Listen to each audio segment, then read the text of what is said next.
Let's go back to the phone lines. We'll talk to Joseph next, listening in Fayetteville, Arkansas. Hi, Joseph. Hey, Hank, how are you? I'm good. How are you? Doing well. Hey, I've got a quick question for you. Going through a study on the Has God Spoken book that you wrote with a friend of mine, and we were in chapter 3 today, and we were talking about the part where you mentioned the autographs and how if we had the autographs, we would make idols out of those and not, it would go too far. So I'm wondering, I didn't have a great answer for him. He felt that was a clever excuse to kind of skirt around the truth of why we don't have the original manuscripts and why, in your opinion, that's not as important as having the original autographs. So I was wondering if you could maybe articulate that a little bit better for me as to why you feel that way. Yeah, but it's not one or the other, it's both and, because on the one hand, it is true that I have written and has God spoken that if we had an identifiable autograph or an original, that's what an autograph means, that the actual paper and ink would replace God very likely as the object of our worship.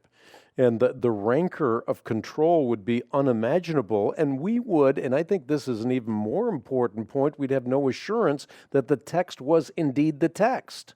We might well have an autograph enshrined somewhere in the world, like in the Vatican, but we would lack the epistemic certainty of its authenticity. So what do we have instead?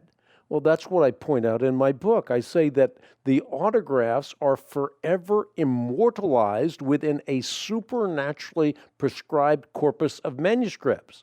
So what do we have? Instead of having less than the autographs, we have far more. We have a treasure trove of manuscripts which get us back to the autographs. And no one would ever have had the ecclesiastical authority or power to control that one manuscript, because what happened, and this is the key, the New Testament books were written at various times. They were copied rapidly. They were distributed as soon as they were written, and there was never a time, therefore, that anyone could gather up these manuscripts and make alterations in the manuscript, in the text of the manuscript, by cutting out some essential of the Christian faith or whatever.